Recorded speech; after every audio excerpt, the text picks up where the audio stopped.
The massive repair station Orbital Haven hung in space near Jupiter's largest moon, its sprawling docks and maintenance bays glowing with activity against the blackness of space. From his observation deck, Station Director Tom Baker watched as yet another alien vessel approached, its engines sputtering and hull scorched from some unknown disaster. "Another one coming in hot, sir," reported Deck Officer Jones, checking the readings on her console. "Looks like a Vreen merchant ship. Engine failure and life support running on backup power." Tom nodded, stroking his gray beard. "Guide them to Bay 12. Tell Ben's team to prep for emergency repairs." This scene had become common in the 50 years since humans had joined the Galactic Alliance. While other species brought advanced technology, mathematical brilliance, or biological marvels to the interstellar community, humans had carved out their own unexpected niche, fixing things that no one else could. The Vreen ship limped into the designated bay, its once proud purple hull now blackened along one side. As the docking clamps secured it in place, a team of human engineers in simple gray jumpsuits approached. Their tool belts clinked as they walked, carrying equipment that looked almost primitive compared to the advanced tech they were about to repair. Captain Drell of the damaged vessel emerged from the airlock, his 6 eyes blinking nervously. Standing nearly 7 feet tall with blue-green skin, he towered over the repair team leader. "Your ship sent distress signals from the Jupiter approach," said Ben, the head engineer, not intimidated by the alien size. "What happened out there?" "We hit something in the dust cloud near the asteroid belt," Captain Drell explained, his translator making his worried clicks and whistles understandable. "Our engine core is failing. 3 of my crew are injured. Our own engineers cannot fix the damage." Ben nodded, already walking around the ship, his experienced eyes spotting problems. "Micro-meteor impacts here. Energy discharge pattern there. Let's get inside and see the real damage." In the station's medical bay, Dr. Helen Wright treated the injured aliens while reading their unusual biology charts. "Don't worry," she assured the nervous crew member whose extra limb was nearly severed. "I've worked on Vreen physiology before. You'll be back to work in no time." Meanwhile, deep inside the damaged ship, Ben and his team examined the ruined engine core. The complex quantum matrix that powered most modern ships had collapsed, creating a cascade failure throughout the vessel's systems. "This is bad," whispered one of the younger engineers. "The repair manual for these systems is 4,000 pages long, and we don't have all the replacement parts." Ben just smiled and opened his battered toolbox.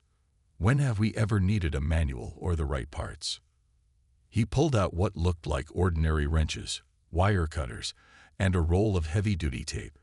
"We've got something better." "What's that?" asked the Vreen engineer who had accompanied them, his translator barely hiding his skepticism. "Human ingenuity," Ben replied, already dismantling a panel to access the damaged components. "Your people built beautiful ships with perfect parts that work exactly as designed. That's great until something unexpected happens." He pointed to a pattern of burn marks inside the engine housing. "See this? You hit a pocket of exotic particles, not just space dust. No manual covers this because it's a 1-in-a-million accident." Ben turned to his team. "Lisa, grab some of that coolant piping from storage. Jack, I need you to rebuild these circuit pathways. Mark, see if you can adapt one of our backup power cells to jumpstart their system." As the humans scattered to their tasks, the Vreen engineer watched in confusion. "But you're not following any protocol.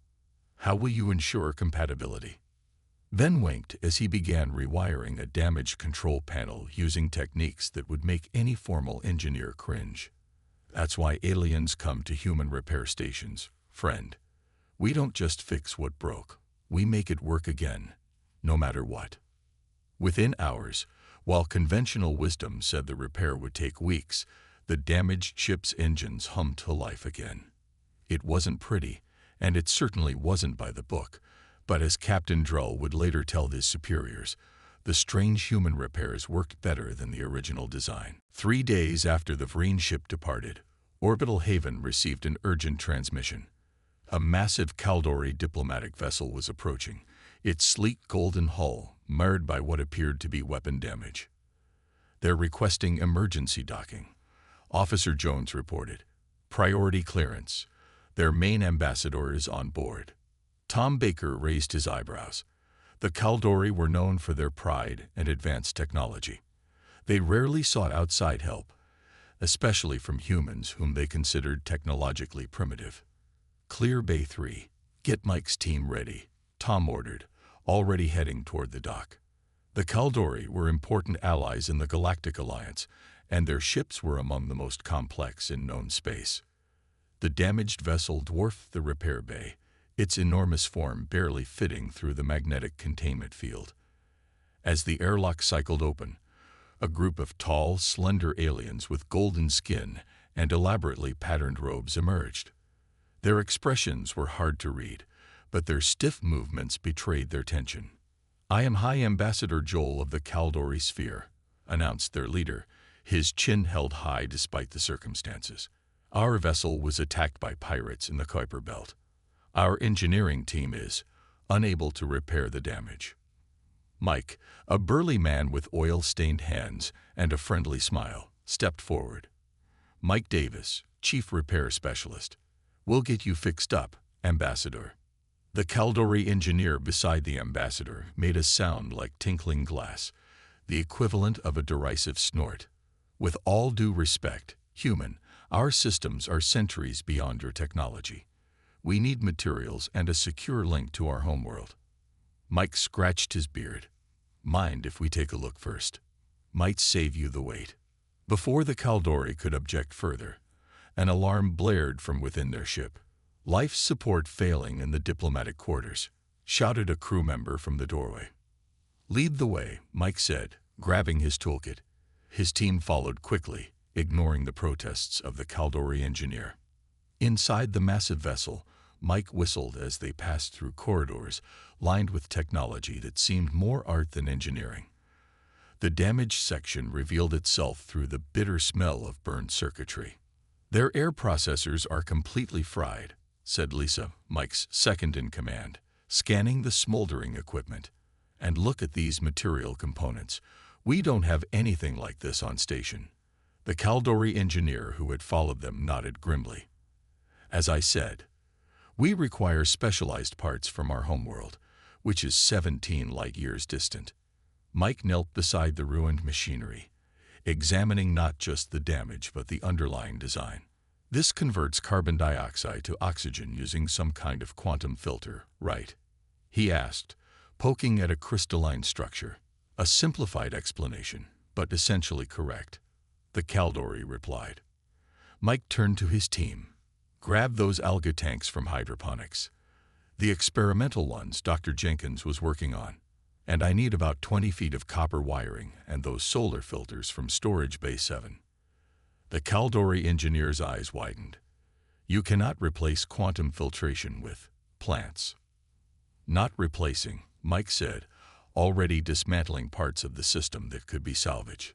"Supplementing. Your system is beautiful, elegant. Ours is ugly but tough." Over the next 6 hours, the human team worked tirelessly, creating what looked like a bizarre hybrid of advanced alien technology and what could charitably be described as a high-tech fish tank. Alga specially engineered to process carbon dioxide at accelerated rates bubbled in clear chambers, while salvaged Caldori technology regulated flow and integrated with the ship's systems. "It's not pretty," Mike admitted as they finished, "but it'll keep your people breathing until you reach home." The Caldori engineer ran his own diagnostics, his long fingers dancing over holographic controls. Slowly, his expression changed from skepticism to astonishment. "This contraption is operating at 93% efficiency of our original system, using algae and copper wire." He turned to Mike. "How did you even conceive of this solution?" Mike shrugged. "Humans spent thousands of years making do with what we had. Before we had fancy tech, we had to understand the problem, not just the solution." He patted the strange apparatus. Your systems are amazing when they work. Ours just keep working, even when they shouldn't. Ambassador Joel, who had been silently observing, stepped forward. I believe I understand now why so many ships seek human assistance. You don't just repair, you reimagine. The station's main trading hub buzzed with activity as beings from dozens of worlds mingled among the shops, food stalls, and information kiosks. In the center, where ceiling panels opened to reveal Jupiter's swirling clouds, stood the Last Bolt, the most popular gathering spot on Orbital Haven. Jack Wilson, a retired repair specialist who now ran the bar, polished glasses as he listened to the conversations around him. The Last Bolt had become more than just a place to drink. It was where ship captains shared stories, where deals were made, and where the legend of human repair expertise grew with each retelling. I don't believe it, rumbled a massive Tauran trader, his 4 arms gesturing wildly. No way they fixed your quantum drive with parts from a food processor. The small, insect-like HFY captain, across from him, clicked her mandibles in amusement. Not just fixed, improved. My ship jumps 2 light years farther per cycle now. The human engineer called it overclocking, whatever that means. Jack smiled to himself. He'd been the engineer on that particular job. The HFY captain didn't know that he'd also used parts from a child's toy robot and 3 different alien ship components that were never designed to work together. At another table, a group of human engineers celebrated a particularly challenging repair. Their table was surrounded by curious aliens, some hoping to hire them for private jobs, others simply wanting to hear their stories. The whole thing was melted, explained Kate, the youngest of the group, her hands moving expressively as she described their latest miracle. Core breach, shield failure, the works. The Morax captain was ready to abandon ship. So what did you use to fix a melted drive core? Asked a wide-eyed Plexian diplomat. Kate grinned. Ice cream maker, 2 gravity boots, and the casing from an old Earth television. Plus a lot of that special heat-resistant tape Ben invented. The aliens exchanged confused glances, not sure if she was joking. It's true, confirmed her colleague. We call it the whatever works approach. Near the entrance, Director Tom Baker sat with 3 official representatives from the Galactic Alliance Department of Technology Standards. Their formal attire and serious expressions contrasted sharply with the casual atmosphere of the bar. Director Baker, said the lead representative, a tall Valerian with silver skin, we've received 17 formal complaints about your repair methods in the past standard month alone. Tom sipped his coffee calmly. Complaints from manufacturers and shipyards, I assume. Not from the ships we actually fixed. Well, yes, admitted the Valerian. The concerns relate to warranty violations, unauthorized modifications, and the use of non-standard components. Did any of those complaints come from captains whose ships we saved? Tom asked, already knowing the answer. The representatives exchanged uncomfortable looks. That's not the point, said another representative. There are standards and protocols for a reason. Safety, reliability, consistency. A loud cheer from across the room interrupted them as a new ship captain entered the bar, walking directly to the engineer's table. The alien, a reptilian Draxian, with scurred scales and a captain's insignia, bought drinks for everyone at the table. Those are the humans who saved my crew when our life support failed near Neptune, the captain announced loudly. No other repair station would even try. The galactic representatives watched as other captains joined in, each with their own story of impossible repairs and miraculous solutions. This is precisely our concern, the Valerian said quietly to Tom. Your methods are unpredictable, untested, and effective, Tom finished. Look around you. These captains come from civilizations that were exploring space when humans were still figuring out fire. Yet they choose our stations over any other. He leaned forward. We don't just fix their ships, we solve their problems. Sometimes that means ignoring the manual and trying something new. The third representative, who had been silent until now, finally spoke. Perhaps instead of regulating human repair methods, we should be studying them. Tom smiled and raised his coffee mug. Now there's an idea I can drink to. Outside the viewports, 3 more ships approached the station, 2 with obvious damage and 1 being towed. The reputation of human ingenuity continued to spread across the stars, one impossible repair at a time. Professor Dan Miller led the group of alien visitors through the busy hallways of the Earth Repair Academy. As the founder of the first formal school for space repair techniques, he took pride in showing off the training facility that had become legendary throughout the galaxy. This building used to be an old aircraft factory, Dan explained to the 14 representatives from various worlds. We kept the gritty industrial feel on purpose. Help students remember that fancy surroundings don't fix broken ships. A tall, elegant Elleran diplomat raised a delicate hand.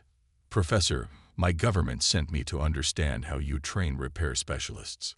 Your methods seem chaotic compared to our 1,000-year traditions. Dan smiled. That's because they are chaotic, Ambassador. Let me show you why that works. He led them into a massive training room where 30 human students of various ages worked in teams around what appeared to be deliberately damaged spacecraft components. The room was noisy, messy, and filled with energy. Today's challenge, Dan explained, gesturing to the scene, is to repair a standard Vreen propulsion system with critical components missing. They have 12 Earth hours and only the tools and materials provided. A bug-like Xanthi observer clicked disapprovingly. But there are no proper replacement parts visible, and those tools are primitive compared to what they would use in space. Exactly, Dan said with a wink. Now watch them work. The visitors observed as the human students examined the damaged systems, argued about approaches, tried solutions that failed, and quickly moved to new ideas. Some teams were crafting replacement parts from seemingly unrelated materials, while others rewired systems to bypass damaged sections entirely. This makes no sense, muttered a reptilian observer. In our academies, students learn the correct repair procedure for each system. There are established protocols. Dan guided them to a different section where another class was underway. Here, students sat at desks studying what appeared to be ancient human devices. Are those internal combustion engines? Asked a shocked visitor.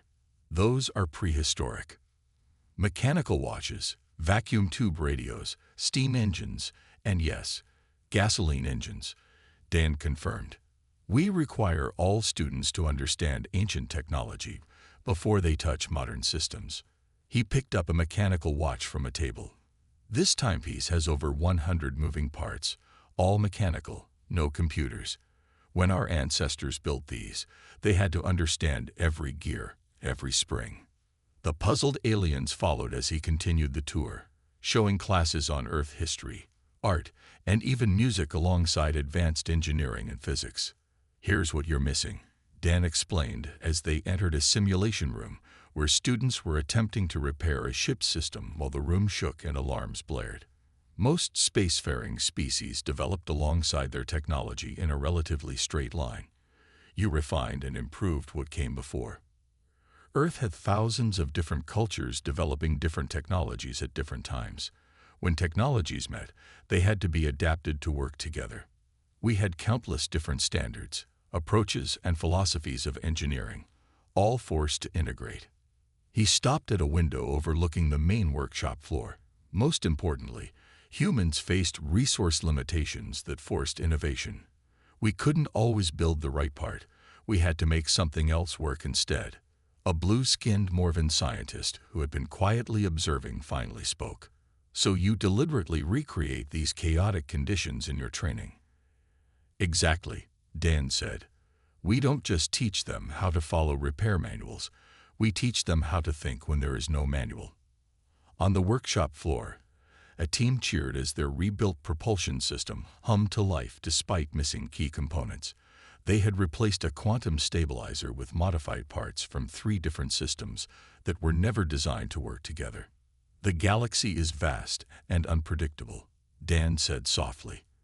Out there, ships break in ways their designers never imagined. When that happens, you don't need someone who memorized the manual. He smiled as the successful students high-fived each other. You need someone who can look at a broken system and see not what it is, but what it could be. That's what we teach here, not just how to fix things, but how to reimagine them. Alarms blared throughout Orbital Haven, their harsh wailing cutting through the normal hum of machinery. Red emergency lights flashed in every corridor, casting strange shadows as crew members rushed to their stations. Status report. Director Tom Baker demanded as he entered the control center, his normally calm face tight with concern. Massive solar flare from Jupiter's radiation belt, Officer Jones reported, her fingers flying over the controls. It's like nothing we've ever recorded. Radiation levels are spiking, and we got 37 ships currently docked. The main view screen showed the approaching storm, a churning mass of deadly energy headed straight for the station. Smaller displays showed repair bays where crews were scrambling to secure ships and equipment. Time until impact? Tom asked, studying the data. 43 minutes. Maybe less, replied the science officer. Our outer shields will fail within 10 minutes of continuous exposure. Inner shields might last another 20. Tom took a deep breath. Begin evacuation procedures. Priority to ships that can move under their own power. Prepare emergency shuttles for. Sir, interrupted Communications Officer Rodriguez. We've got a problem. The HFY diplomatic vessel can't move. Their drive system is completely offline, and they were in the middle of a major repair. Tom closed his eyes briefly. The HFY were a crystalline species from a distant system, their bodies unable to withstand high radiation levels. If their ship remained at the station during the storm, none of them would survive. How many HFY on board? 273, including their planetary governor and her family. Rodriguez answered grimly. Chief Engineer Mike Davis stepped forward. We can't tow them out in time. Their ship's too massive for our tugs to reach safe distance. The room fell silent as everyone realized the impossible situation. The approaching radiation would kill the HFY, but there was no way to move their massive ship to safety in the time remaining. Get me Ben, Tom said suddenly, and tell Dr. Jenkins to bring everything she has on HFY biology to Bay 4. 20 minutes later, Bay 4 had transformed into a chaotic workshop. Engineers, mechanics, and medical staff worked side by side, tearing equipment from walls and repurposing anything they could find. This is insane, muttered the HFY governor, her crystalline form glittering under the emergency lights. You cannot possibly shield our entire ship. We're not trying to, Ben explained as he supervised the construction of strange-looking devices. We're building personal radiation shelters for your people instead. Across the bay, humans were dismantling food storage containers, repair equipment, and even parts of the station's own shielding systems. They worked with desperate speed, assembling oval pods barely large enough to hold a single HFY. The outer layer is lead-lined plating from our maintenance bots, Mike explained to the skeptical governor. The middle layer uses cooling systems from our food storage. The inner layer. The inner layer is made from a special gel Dr. Jenkins developed for medical imaging, Ben continued. It blocks exactly the type of radiation in this storm. The governor's translator conveyed her disbelief. You expect my people to trust their lives to these contraptions, built from kitchen equipment and medical supplies. Ben looked her directly in her faceted eyes. With respect, Governor, it's these contraptions or certain death. Your choice. As the storm's edge reached the station, the shields began to flicker ominously. In Bay 4, humans helped each HFY into individual pods, sealing them carefully. The makeshift shelters were packed into cargo holds, shuttle bays, and any protected spaces they could find. Governor Telix was the last to enter her pod. If this works, she said to Tom, it will change how the assembly views humans forever. Tom managed a tired smile as he sealed her protective shelter. Let's focus on surviving first. Politics can wait. The storm hit with full force just as the last pod was secured. The station groaned under the assault, outer systems failing in cascades of sparks and smoke. Emergency crews fought fires and sealed breaches, working through the worst of the radiation surge. 15 hours later, when the storm finally passed, medical teams carefully opened the first pod. The HFY diplomat inside blinked her crystalline eyes in surprise at finding herself alive. One by one, all 273 HFY emerged unharmed, protected by devices that had no right to work but somehow did. A testament to human ingenuity born of desperation and the refusal to accept defeat. As Governor Telex later told the Galactic Assembly, "They did not save our ship. They saved our people instead, with technology built from scraps in less than an hour. That is why we now send our engineers to learn from humans." 3 months after the radiation crisis, Orbital Haven hosted an unprecedented gathering. The cavernous main conference room, normally used for staff meetings and repair planning, now contained representatives from 32 spacefaring civilizations. Many were senior engineers, scientists, and government officials who had traveled across the galaxy specifically for this event. The first Interstellar Repair Methodology Conference, Tom Baker announced from the podium, looking out at the diverse audience, "Thank you all for coming." After the HFY rescue, the Galactic Assembly had formally requested that humans share their repair techniques with other species. What had once been viewed with skepticism was now recognized as a valuable approach to space safety. Ben stepped forward to begin the actual presentation. Unlike Tom in his formal uniform, Ben wore his standard work clothes, stained coveralls with a tool belt. This deliberate choice wasn't lost on the audience. "You all want to know our secrets," Ben began, his voice carrying through the room. "How humans fix things that others can't. I'm going to be honest, it's not because we're smarter or have better technology." He activated the display behind him, showing images of ancient Earth. People fixing cars with limited tools, wartime mechanics keeping planes flying with salvaged parts, early space missions with their primitive computers. "The difference is our history," Ben continued. "Most of your species achieved technological consistency before reaching space. Your worlds developed unified standards, compatible systems, and proper protocols." He clicked to the next image, a map of old Earth showing hundreds of different countries, languages, and technological standards. Earth was never unified until recently. We had thousands of incompatible systems, different measurement standards, competing technologies, all forced to work together somehow. An 8-limbed engineer from the Dronary Collective raised a tentacle. "But surely that's inefficient. Our world standardized all technology 5,000 years ago." Ben nodded.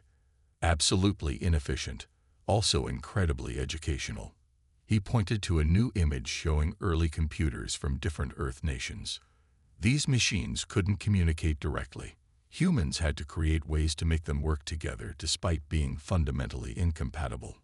The presentation continued, showing Earth's chaotic technological evolution alongside specific repair techniques that had emerged from this history. Ben demonstrated how human engineers approached problems differently, focusing on function rather than form, principles rather than specifications. "When your ship breaks down in deep space," Ben explained, "a perfect replacement part might be light years away. But the function that part performs, transferring energy, maintaining pressure, processing data, that function can often be achieved many different ways." He held up a damaged component from a Caldori engine. "Your engineers see this and think we need an identical replacement. Our engineers look at it and think, what is this trying to do? And how else could we do that?" The room had fallen completely silent as Ben picked up various objects from a table, a kitchen timer, a piece of pipe, a small electronic device. "To demonstrate, I'll rebuild this damaged Caldori flow regulator using only these unrelated items," he said, beginning to disassemble them. None of these were designed for spaceship repair. For the next 20 minutes, the audience watched in fascination as Ben transformed the random objects into a functioning component. When he finished, he connected it to a testing unit, which showed it working at 82% of the original specification. Not perfect, Ben admitted, but good enough to get you home. A Vreen engineer stood up, her voice conveying both confusion and admiration. This approach contradicts everything in our technical manuals. Ben smiled. That's exactly the point. Your manuals tell you the one right way to fix something. Our history taught us there's always another way. The Heslari governor, who had insisted on attending personally, addressed the room. I now understand why human methods seem so chaotic to us. You don't just repair technology, you reimagine it based on available resources. We call it the MacGyver approach, after an old Earth entertainment hero, Ben said with a smile. He could build anything from whatever was at hand. As the conference continued, engineers from across the galaxy began to understand the unique human perspective, born not from superior knowledge, but from a messy, fragmented history that had forced humans to become masters of adaptation and improvisation. Our greatest technological achievement, Ben concluded, wasn't any single invention. It was learning that the right way is whatever way works when you need it most. 5 years after the first Interstellar Repair Methodology Conference, Orbital Haven had grown into something far beyond a simple repair station. New wings extended from the original structure, housing training facilities, research labs, and collaborative workshops where humans and aliens worked side by side. Jack Wilson stood behind the bar at the last bolt, now twice its original size, but still maintaining its worn, comfortable atmosphere. The retired engineer watched with pride as the busy room filled with beings from across the galaxy, some seeking repairs, others studying human methods, and many simply enjoying the unique culture that had developed around the station. Another round for the Drillnar captain in the corner, Jack told his assistant. He just got his ship back after that nasty engine meltdown. The main door slid open, and Jack smiled as he recognized an old friend. Ben, now sporting more gray in his beard, but still wearing his trademark tool belt, made his way through the crowded room. The living legend returns, Jack called out, pouring Ben's favorite drink before he even reached the bar. How was the teaching tour? Ben settled onto a stool with a weary sigh. 12 worlds in 30 days. My translators burned out from overuse. He took a grateful sip of his drink. But worth it. The Caldori Academy actually built a whole human methods department. Can you believe that? Around them, the bar buzzed with dozens of conversations in multiple languages. At a large table near the viewport, a group of young aliens sat with human instructors, hands and tentacles working together to disassemble and rebuild various devices as part of their training. Those the new students? Ben asked, nodding toward the group. Yep, second class from the Combined Worlds program, Jack replied. 28 species represented this year. The waiting list is 3 years long now. A small furry alien approached them, his engineer's badge indicating he worked at the station. Master Ben, I must thank you again. The technique you showed me saved the Tyrillian cruiser today. We bypassed their entire navigation system using parts from their own food replicators. Ben laughed and clapped the alien on the shoulder. You did the work, Rith. I just pointed the way. As Rith returned to his table, Jack leaned closer to Ben. You know what I find funny? 5 years ago, the galaxy thought we were crazy. Now they're all trying to think like us. Not all of them, Ben corrected.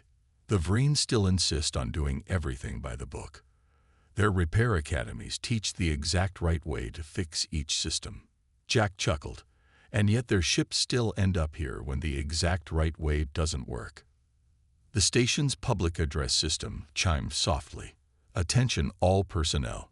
The experimental vessel Crossroads has completed its maiden voyage and is docking at Bay 1. Authorized personnel may observe from viewing Gallery C. Several patrons hurried out, excited to see the new ship, the first vessel designed and built collaboratively by 12 different species, using principles adapted from human repair methodology. "Going to check it out?" Jack asked. Ben shook his head. "I'll see it tomorrow. Right now, I just want to enjoy being home." He turned on his stool to look out the viewport where Jupiter's massive form filled half the view, its swirling clouds creating patterns of red and orange against the backdrop of space. Nearby, ships of all shapes and sizes approached the station, some damaged, some whole, but all drawn to the unique human approach to solving problems. "You know what makes humans different?" Ben said thoughtfully. "It's not that we're smarter or more creative than other species." "What is it then?" asked Jack. "We're comfortable with imperfection," Ben replied. "The Kaldori build beautiful, precise machines that work exactly as designed. When something breaks, they replace it with an identical part." He gestured around the room at the diverse beings. "But out here in the real universe, identical parts aren't always available. Situations arise that no designer anticipated. That's when you need people who can see beyond the blueprint to what's possible with what you have." Jack nodded in understanding. "The human touch." "Exactly," Ben said. "We don't just teach aliens how to repair things our way. We teach them to see problems differently, to understand that there's always another solution if you're willing to try something new." Outside, a damaged Vreen scientific vessel limped toward the station, its once perfect symmetry marred by collision damage. Another opportunity for human ingenuity to prove its worth. "They keep coming," Jack observed, "no matter how advanced their technology gets." Ben raised his glass in a small toast. "Because when things go wrong in the depths of space, you don't need perfection. You need persistence. And that, old friend, is the most human trait of all."